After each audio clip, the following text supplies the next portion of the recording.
After a demoralizing defeat against the Jaguars in the last episode, we are ready to take on our smallest challenge of the year. It's the 0-7 winless Seattle Seahawks. Now, when you look at their overall offense, defense, and overall total, it completely matches ours. So other than just default all Madden being broken and very, very, very difficult, this is the most even playing field we've been on the entire season, and this could be our second win. And as it is week 8, we have a number of different things to talk about on the scouting and draft front. And that is a lot of information regarding the top prospects. So at quarterback, those guys are up to 65 and 75%. We know pretty much everything we're going to know about the quarterback class right now. And maybe the most interesting thing to me is Edward Sloan has the scrambler archetype despite only having decent to solid speed. Definitely a little bit weird, but I think it just stems that he's going to be very accurate in the short range and not quite so accurate at range, where that kind of impacts how the scrambler archetype rather than it being field general or strong arm or improviser. But overall, I'm just not super thrilled with the quarterback class.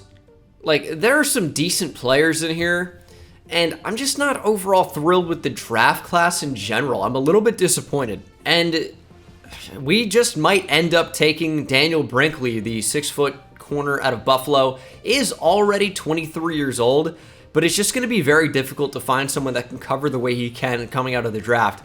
A man coverage, a zone coverage. The speed isn't great. It's going to be to like 90 or 91 at the absolute most. Maybe 92 at the absolute most, but I think 91. But yeah, just a good player otherwise. But taking a corner at number 1 or number 2 is probably not what I want to do. It depends where you even pick anyway. Again, I just really don't love the draft class. Even some of the guys I was higher on, like Freddie Samuels out of Oklahoma State, I kind of expected him to be a pass rusher with some of his player notes in there, like spin as a counter move, swift arm over, power and leverage to bolt through pass protectors. Yet, when you check out his skills, C to F finesse moves, D power moves, he's a run stopper archetype. We know that now. And just going through a lot of these different guys, it's just not a super great draft class to me. I think there are some good players in here, but for the most part, I'm pretty underwhelmed. And in year 1, where we're trying to get a lot better, well, I'm not really confident in taking a quarterback. I'm not really confident in taking a corner, even Daniel Brinkley, because I don't think he's really that great of an athlete. And it looks like it could end up being a trade down spot. Again, I like the tight ends. I think they are probably some of the best players in the class. I don't love them, but I do like them. But this is the time to decide on a focus position. And it's not going to be quarterback. I don't think it should be corner. Like, we know it's a good corner class, but I feel like I pretty much know everything I need to know about the corners already. I don't really think that that's worth it. And we've talked about this before. It's like, you always want your tier 3 scout to be scouting their positions because you get a huge efficiency boost for those positions. But I don't really feel like doing it on corner, and I don't really feel like doing it for middle linebacker either. I'm not really super stoked with the linebackers. So overall, I would say it puts me in a really, really difficult position. But we have to set our scouting national focus. So let's do it. I think I know the least about the defensive ends, and left end is a strength of the national group as a whole. So I'm going to go ahead and make the scouting focus position defensive end, which I wasn't really prepared to do. And I know I'm losing out on the efficiency bonus, but I know about the corners already. I really do. Like, I'm not really going to learn too much more. And with these defensive ends, there's a massive, massive difference between B power move and D power move, for example. So I'd like to really narrow that down. Like Zach Davis, A to C power move is huge. Because if it's A, all right, this is a player I would definitely consider drafting for my 3-4, even though he's not that great of an athlete. Just an example. But again, I think the class overall is pretty bad. So we'll have to see what happens. Right now, the mock draft has us taking Eddie Hemsley, an outside linebacker from Texas Tech. I looked at him. I was unimpressed. He's a pretty good athlete overall, not amazing, and he could be a good pass rusher. Block shedding, not really his strength. The number 1 pick is expected to be Daniel Brinkley, the corner out of Buffalo, followed up by middle linebacker Dalton Stallings out of Washington State, Edward Sloan out of Miami, the quarterback. And at the bye week, we might do a more in-depth look at the draft class. But again, I'm just a little bit disappointed with what I'm seeing. We do have a breakout challenge, though, for Julian Love. Coach, I just want to say, I really like the defensive schemes we've been running recently. Last week was the best game I've played all year, and I feel like I'm finally figuring things out, you know? All right. Another game like last week, and man, I'll feel like I've arrived. So he can go up to star dev here if we hold the Seahawks to less than 200 passing yards or get Julian Love 1+ interceptions, forced fumbles, tackles for loss, or sacks. It's doable. It really is doable. The quarterback for Seattle's Drew Lock. I imagine he'll be the starter. He's not great, and the Seahawks, as you can see, are the number 32 scoring offense in the league this year. Their yards per game through the air is a little bit better. Hopefully, we can just limit what they can do. It is all Madden. It's going to be really, really difficult because he just will cheat you. But yeah, Drew Lock is their starting quarterback at a 63 overall, or at least trending down towards a 63. He's got a better arm than 89 throw power, though. Rashad Penny, Kenneth Walker. Of course, the receivers. We know all about DK Metcalf and Tyler Lockett. Great combo. They added Cole Beasley. All right, he feels like he would fit in Washington with some of his takes. Noah Fant at tight end, of course. New addition from Denver in the Russell Wilson trade. Charles Cross, first-round pick at left tackle. Quentin Spain, Austin Blythe, Gabe Jackson, and Marcus Cannon. It's not the worst offensive line of all time. It's not very good, though. Shelby Harris, of course, from Denver as well. Poona Ford, Hook'em Horns, Al Woods, Sheldon Rankins. It's down to a 75 overall. Okay. Uchenna Nwosu is in Seattle now. Jordan Brooks and Darrell Taylor make up the linebacking core. Boye Mafe, of course, as well. These are rush linebackers. LJ Collier, same deal. And then at corner, they have Sidney Jones, Darquez Denard, Justin Coleman. Their safeties are Quandre Diggs, Hook'em Horns, and Jamal Adams. Probably the one player we're looking to avoid in the back there. Quandre Diggs is good in coverage, but Jamal Adams is someone that can really pop the football out if we're in a one-on-one. So maybe just err on the side of caution with him. Well, we could defend the outside run, but I want to limit what Drew Lock can do. So I think defend the short pass is what we're going to want to do. He's not great down the field. So if we can take away his biggest strength, which is just dumping the football off, we could be fairly effective today, but it is still all Madden. He's going to have a career day, almost assuredly. I think we could get an interception today. I'm gonna do get 1 interception for 3 skill points, and we'll see what this team can do. I might end up going half pads going forward, but we are coming up to our bye week, so just continue at full strength. Fatigue is going up on some of these guys, but they're still not getting injured. Practice injuries are turned on, but we haven't really seen any this year. And there's one. Dislocated shoulder for my starting center, Nick Gates. John Feliciano will take back over. Just as I was saying, no injuries. Obviously, we were going to see an injury, like clear as day. Andrew Thomas with an upgrade. I don't want to go into pass protector because he's already a pretty good pass protector. I obviously want it to go up, but I want to focus on run blocking a little bit as well, but I just can't seem to get that. But here we go. Last game before the bye, week 9, Giants, Seahawks, 1 combined win for this team, or for this matchup, I should say. Seahawks looking for win number 1. Of course, we are looking to stop them from getting that first win. They've got a home field advantage here at Lumen Field, no longer CenturyLink. And we'll see if the 12th man will play a big impact today. There he is, Danny Dimes. Did throw for over 300 yards last week, but did add 2 interceptions to that as well. And man, what a quarterback battle today. Danny Dimes, Drew also dimes. I mean, they're both terrible. Let's be real. But it could be an interesting game. This is the Toilet Bowl. Let's see what we can do. Giants, Seahawks, up next. Seattle will get the football first. Dwayne Eskridge back to return, and he'll only take it to the 24. And Drew Lock will take the field. What a superstar. And there are his numbers on the season. 1,400 plus yards passing, 6 touchdowns to 5 interceptions. I mean, they're better numbers than Daniel Jones this season. And our main goal is stop the passing yardage. And already, it's not going to be easy. Drew Lock complete for a first down. Now, I will say that the Seahawks receivers compare really well to our corners, for them. So we're just going to have to rely on Drew Lock making throws like that. Still no Azeez Ojulari this week, but Tay Crowder does have star dev now. Quincy Roche will play for the injured Ojulari. See him number 95 on the right side of your screen. As Drew Lock will throw a cross body and throw an interception on Micah McFadden. Okay. Oh, and the big cat's injured. We get a big play, but also a potential big injury for the team going forward. Starting defensive end Leonard Williams is injured, holding his left wrist and is running to the locker room. Could be a big injury for our team, but it still is a big turnover. Micah McFadden, a new starting inside linebacker with Blake Martinez being traded. And he's playing pretty well so far. We have an injury for Seattle. It's Uchenna Nwosu holding his right wrist. It's just an ab strain for Leonard Williams. We're going to bring in Jihad Ward, but we are already backed up after the sack here. It's 3rd and 18. It's tough when guys don't get open. You don't really know what to do other than just to get sacked, I guess.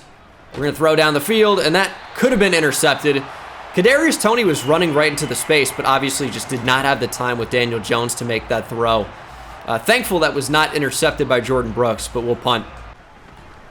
Lock taking a shot downfield for Metcalf. McKinney can't make the tackle, and just like that, Seattle has struck first. DK Metcalf, touchdown. He just got open down the field. Drew Lock with a good enough throw. DK did the rest. It's just one of those things, man. He's a really, really tough player to stop. McKinney just couldn't even force him out of bounds. The strength of DK Metcalf is unbelievable. And at, 50 yards after contact, ends up scoring the touchdown. Going to be really tough to hold Seattle to under 200 or 250 yards passing, whatever we have to do, in order to get Julian Love star dev. Because they just got, 87 in one play? Seahawks up 7-0. Real skill issue for me there. We're going deep. Oh my goodness, it's not a streak? Well, that's maybe a skill issue for me. Why did I think Kenny Golladay was going deep there? I guess I just saw him, win at the line. And a lot of times you'll actually see in real life, the receiver would, recognize, no help over the top. If they beat press, they'll turn it into a streak. That'll happen. Didn't happen here. I just thought he was on a streak for some reason. That's why I said going deep. And then it was just a curl. A little miscommunication there. Sweet. It doesn't matter what I do. I cannot avoid throwing interceptions, it seems. Little pitch. Oh, it's an end around. Dude, we're so slow. How are we so slow? Also, because of the momentum, I don't even know what play we're in right now. How can we not tackle him? Please. So run, it is. No, it's so dumb, this game, dude. I'm standing on top of Kenneth Walker, and we can't tackle him. Don't even get an animation. It's so dumb. I'm spamming the button. Conservative tackle is shit. And Julian Love is injured too. It's 14-0 Seahawks. Oh, all Madden is so broken. I know it's all pro on every other version of this game. Madden Ultimate Team is all pro online. It's all pro for head-to-head. You wonder why I don't just do all pro for for this franchise. Julian Love, broken ribs. So there goes a player we could have upgraded to star dev. He's now out for the game. Dude, I don't even know why I'm surprised. I don't even have buttons. There's Akins, he drops it. I don't have buttons. Quick throw to Barkley.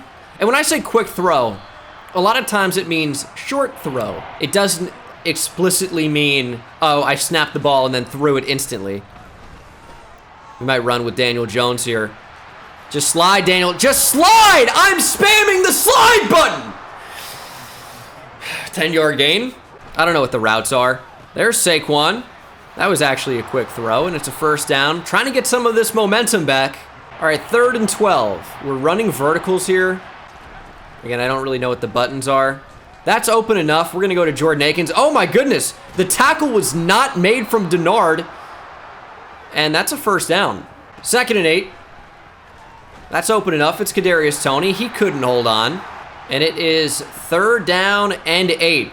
You throw that down to Toney. Could not make the catch in traffic, and we're going to try a field goal. It'll be nice to just get some points on the board. Wind is against us. Hopefully we drill it anyway.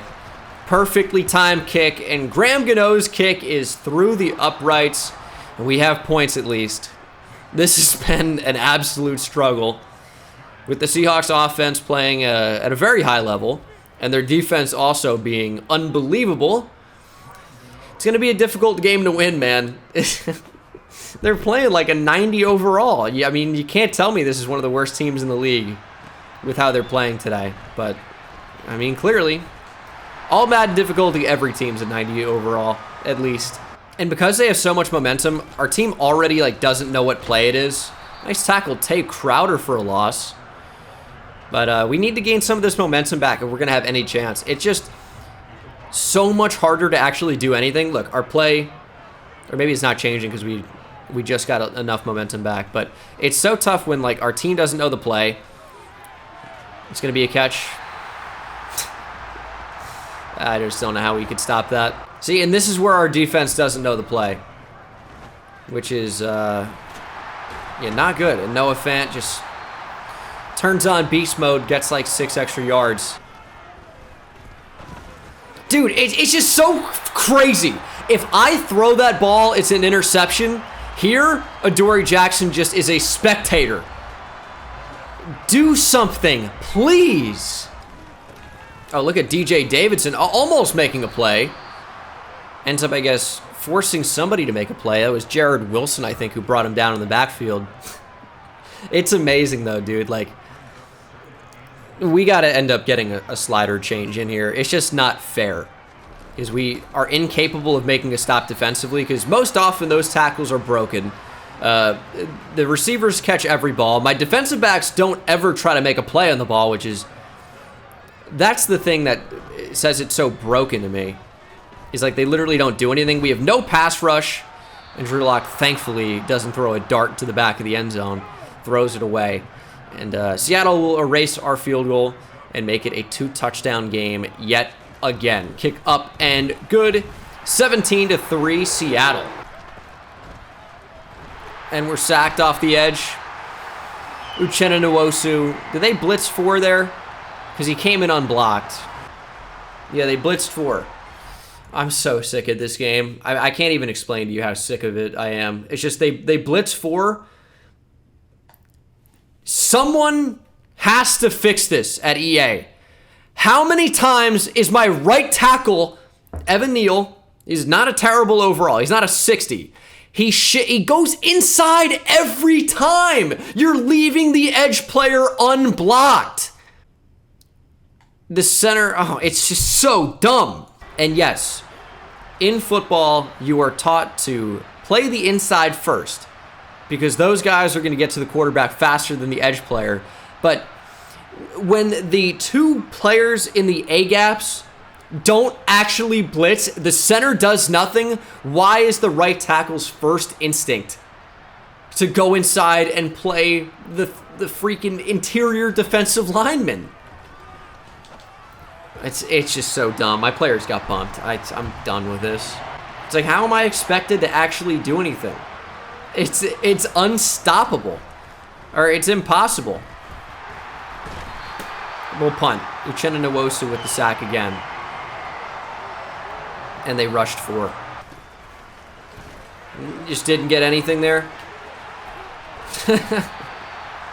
It's so dumb. Under pressure, finally, we get a positive play. Darnay Holmes with the sack. blitz like everybody. Drew Lock rolled out against the play. Route's going to the other side of the field, and he's like, I'm going to roll out to my left. Seems like a classic me move, to be honest. 3rd and 12. How will the Seahawks convert here? I think they probably will, but we're going to find out how. Well, a little check down. Penny. Nope, breaking tackles. There it is. That's how. It's a skill issue. It's like the worst game I've probably ever played. Going to the end zone. Make a play. A Dory Jackson interception. Huge momentum boost for the Giants. As Dory Jackson showcases some of those ball skills, takes it away, got the feet down. We needed that so badly. One-on-one, and a DB actually tried to go for the ball. Actually made a play on the football. I don't even believe that. Did my eyes deceive me? Okay, 3rd and 4. Hopefully we figure this out. That's open enough. Shepard dropped the ball. Okay. Not sure what choice we have other than to punt here. It's a little bit annoying, but it's the only option. Under pressure, please get to Drew Lock. I don't even have words to explain how terrible it is, man. He is all day, eventually throws it to Kenneth Walker, and then we can't make the tackle, and it's a huge gain. We have 9 passing yards. They have 214.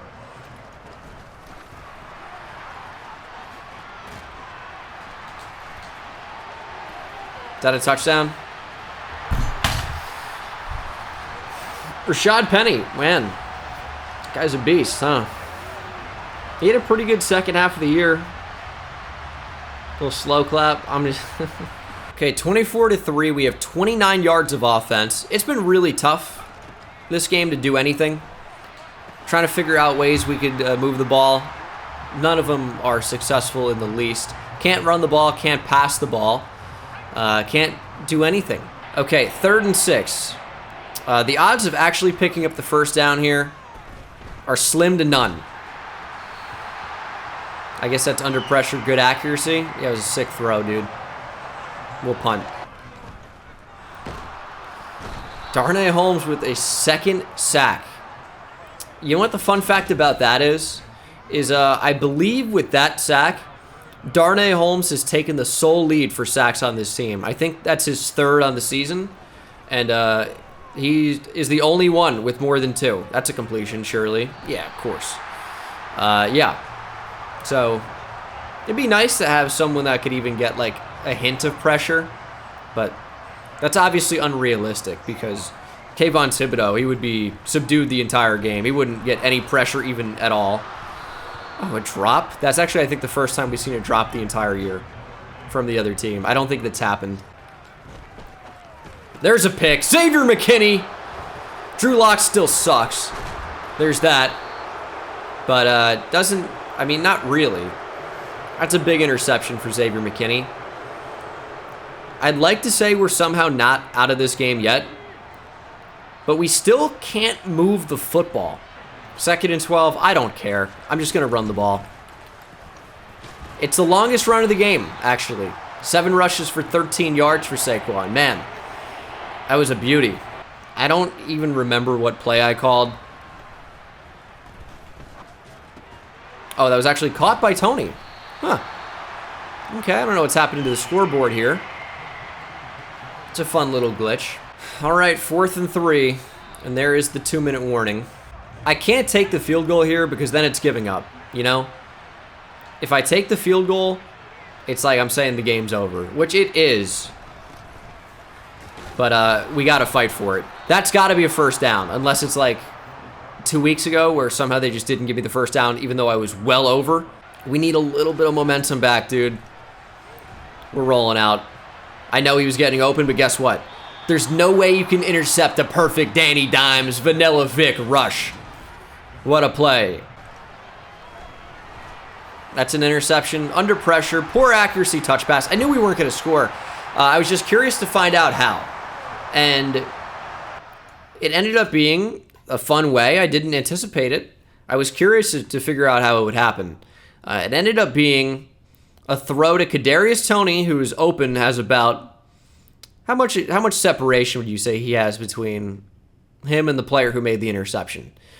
15 yards, maybe closer to 10, 12. And that's where the ball ends up. All right, it's a skill issue. I'm just not good enough. That's what it is. If I was better, I simply just would have made an accurate throw there. What was I thinking?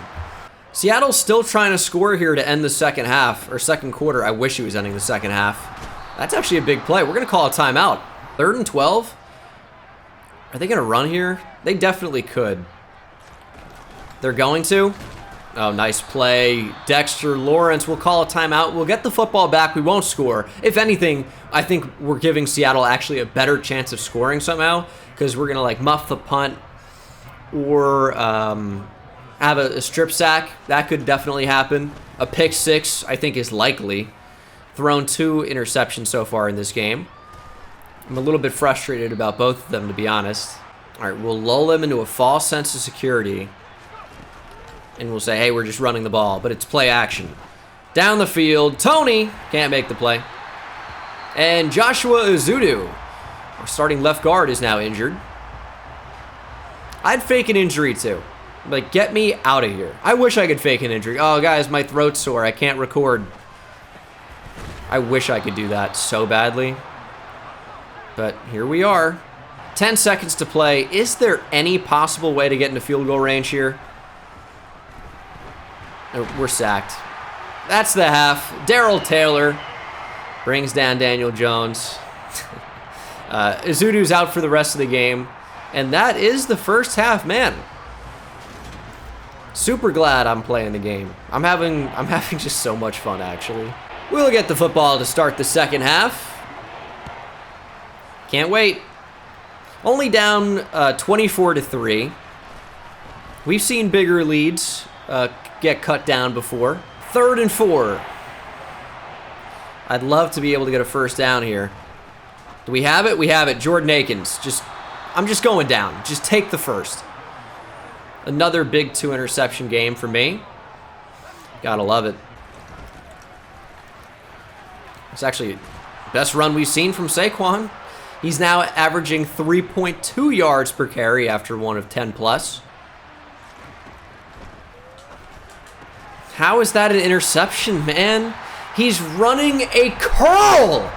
Why is he still running when I hold down and say back shoulder or throw the ball down? It's a curl, dude. Why is he still going down the field? I'm so sick. 3rd interception of the game. That one I don't understand at all. I don't get it even a little bit. Okay. That's not an interception, though. That's a chain mover for Seattle. Let's go, baby. How is Drew Lock going to convert here? Going to the end zone. Adoree Jackson. Oh, he dropped the ball? I mean, it really is. I think it's the worst game I've probably ever played. How did he drop that? How did he drop the ball? Also, to the idiot in the comments that said, if you're going to show us replays, make the angles better. If I can see it easily, so can you. Shut the excuse me, I lost my cool there for a second. I forgot I'm back to having fun. Madden's great. Madden's so much fun. This is awesome. That's the first down. Yeah. Yes, sir. Yes, sir. First down. Let's go. Let's pretend to be the Seahawks the rest of the game. Drew Lock with 35 minutes to throw. He's going to leap over me. Kayvon Thibodeau sack. Football comes out. Seattle recovers. That was certainly interesting. Crowder up the middle sack. Okay, maybe I just do that every play. 27-3 after the field goal. It's been a rough game. The thing is, and I say this pretty often, but I don't know what I really could have done differently in this game. And that sounds wild because I'm down 27-3, but I don't really know. Just, picking coach suggestions and and just playing, I don't know what I could have done differently, because they were going to score the points, and then it's been nearly impossible to play offense. I'm sure if I picked my own plays and just tried to go with some cheese stuff, I'd be a little bit more effective. But at the end of the day, man, like, all Madden will just cheat you. I don't know what the play is. I have no idea. I know it's like, man, you just picked the play. I'm on autopilot. I couldn't care less about what happens in the game at this point. I'm down 27-3. This isn't fun. It's not fun at all. I know it's like, oh, get it off all Madden. I get that, but like, also there are a lot of you that enjoy whatever this is. Down the field, please catch it. Thank God. And it should be hard in the first season, right? It's a really bad team, but this is just unbelievable, man. But then it's the same people that say, oh, but this is unwatchable because you're so bad. We get to season 3 and we don't lose a game, and it's, oh, this is boring, it's too easy. It's like, I have a... And at that point, I've already changed the slider so much to make it so hard, and it's still unbelievably easy. And that's just the way it goes. It's just, all Madden just sucks. It's either way too easy or impossible, and there's no in between, as it's 4th and inches. We won't convert here. We're gonna go inside zone and get stopped. Oh, no, we won't. First down. Nice throw. 3rd and 13. The momentum, too, is like, once you're down, the game's already over. I've thrown to the wrong receiver. Believe it or not, when they take the buttons off the screen, it gets really difficult to know where you're going with the football. But Bengal, you got to know that the B receiver is always to the right side of the field. Dude, they get lost when they're running the routes. You forget who's where, who started where. I don't know. It's whatever. You just got to know, no matter how much you try and help me, you got to know that I don't care, and I'm not going to change. It's true. I'm going to be honest with you, though. I'm not. Eventually, we'll get to a point with the growth of the series where it's like the offense is unstoppable and the defense does not allow a touchdown, pretty much. Like, that we get to that point every single year. So it is what it is. The early struggles, man, are just, they're demoralizing for sure. But I know because of history that I don't have to change, because eventually the team will get so good that, again, we are unstoppable to the point that the game isn't fun in the other direction. Because it's too much good. But right now, yeah, obviously, it's too much bad. That's wide open. It's Darius Slayton. Maybe the biggest play of the game, to be honest. Good throw. Let's go. We're actually moving the ball here somehow. How's that happening? Is this a fake video? Shout out Chris Smooth in 2022. If I ever need a play where I just absolutely, no matter what, have to lose 3 yards, these halfback slip screens are actually really, really good. You guys might want to add that to your repertoire if you don't do that enough and you need one of those, like, oh God, I got to lose 3 yards. Like, you'd call this play. I'm going to go ahead and get out of that because this is not a situation where I need to lose 3 yards. Matt Breida. I don't think we got it. Oh, we did. They're going to give it to us. That was nice. Step up. In my head, we could have actually run through that hole. It didn't actually end up happening that way. It's 3rd and 4. Slant, Galladay. Nice catch in traffic. 1st and goal. Getting into the hurry up here. We'll throw a pick on the goal line.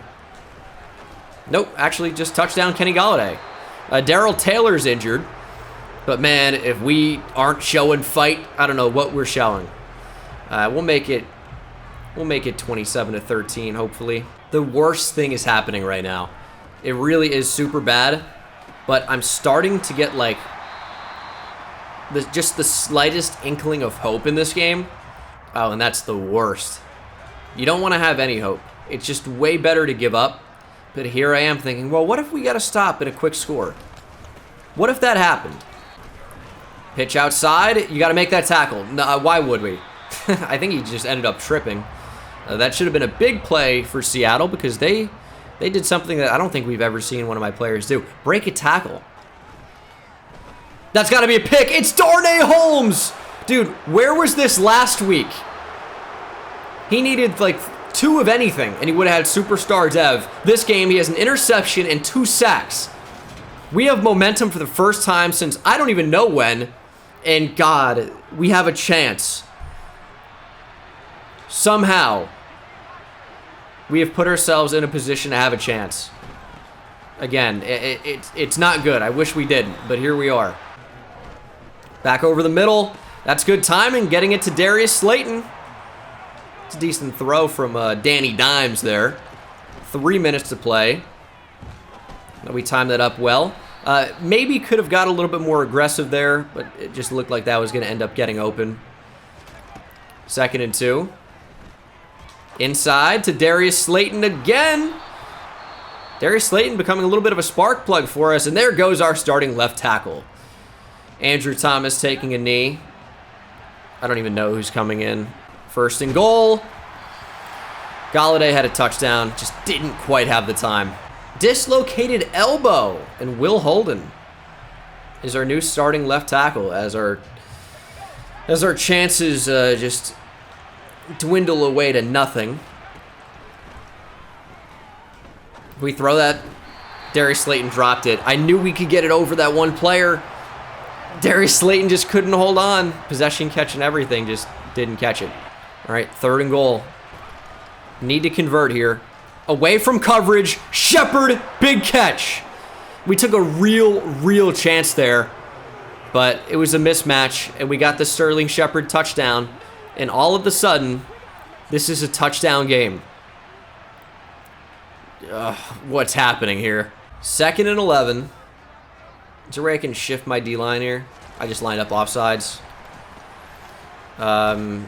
Isn't really going to end up mattering, but it's not good. Are they going to let this clock tick all the way down?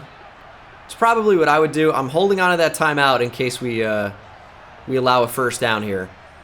But we really need to stop desperately. Desperately need to stop. Big tackle? Yes. The offside is actually going to really hurt us. It's I said it wasn't that big. It was a big mistake. To run? Yep. That's a 1st down. And that'll be the game. Needed to stop there, didn't get it. They ran outside. Final play of the game here for Seattle. They're going to win 27-20. We made a good try to come back in this game, but yeah, the first half was pretty bad. And an out-of-bounds punt will seal it. At least we're getting big momentum. That'll be really helpful in the overtime that doesn't exist. Final stats. I mean, obviously, we lost the first half by a lot. Drew Lock had a 4 interception game. We still lost. We threw 3 picks. A couple avoidable. I don't think a few were. Still very difficult to run the ball. I don't know why that's a thing. 14 attempts for 46 yards. It's just brutally bad. And then receiving, Saquon had 10 catches for 50 yards.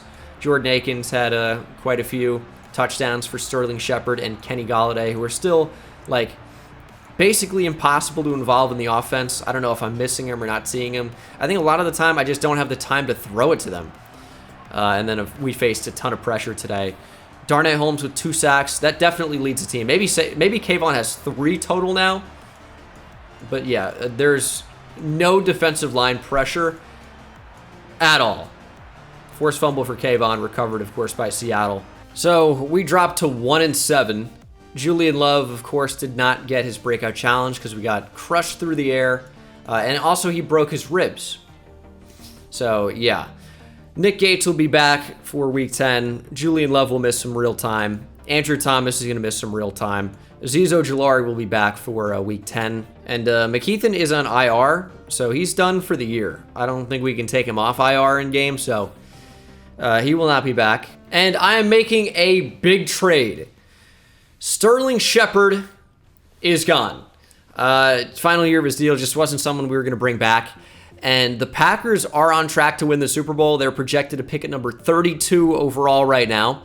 So it is the very last pick projected in the first round.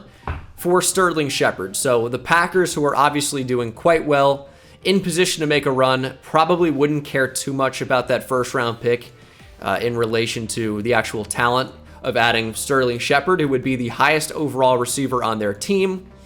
Obviously, a significant upgrade over Romeo Doubs, Christian Watson, but also the veterans Sammy Watkins and Randall Cobb as well. So Sterling Shepard is headed to Green Bay, and that brings our receiving depth to Kadarius Toney, Kenny Golladay, of course, but Darius Slayton, who played well in this past week, also an expiring contract, also someone that could be traded. Richie James and Wan'Dale Robinson. Colin Johnson also here tore his Achilles in real life, so he'll be sidelined in real life, but could end up seeing some playing time. Still have good depth at receiver, even if we were to trade Darius Slayton, but obviously not going to be able to trade Julian Love as he has a big injury, so he's done. And he was another guy going into the final year of his deal. So really the biggest outlier right now is Saquon Barkley. And then what do we do with Darius Slayton? Julian Love, not really any interest in coming back. Same thing with Richie James. Daniel Jones is an interesting one, but he's not going to get a long-term extension from me. But that is going to do it for Week 8. I mean, disappointing to drop that game to the Seahawks, no doubt. But yeah, man, it felt like it was impossible to win at certain times. So we'll continue to work on it, and I think in the next episode we will finally. Actually, you know what? Why not? We'll do it now. We're gonna spend some of these staff points, and I want to get all the way down here to add an additional focus player through weekly strategy. I think that's going to be super important. So I'm just going to make a beeline for it. 10 staff points for that one. 10 staff points for this one. And these are not things that are super relevant. 10% talent point refund when replacing a defensive coordinator. Increase the hiring bonus when signing a defensive coordinator. But here we are. After school tutoring cost 20 skill points. But we do not get to buy it just yet. Do we have to buy all of these? I guess we have to buy all of these first. That's annoying. Well, we're a little bit further away, but we are very close now. All we had to do was, I think it's the same thing on the other side. Yeah, exactly. And when we get to 20 staff points, we'll be able to add an additional focus player. We're 13 away. Maybe that'll go up as we get into the bye week here, but maybe not. But that'll do it for me, guys. Thank you so much for watching. Hope you enjoyed, and I'll see you in the next one. Take it easy.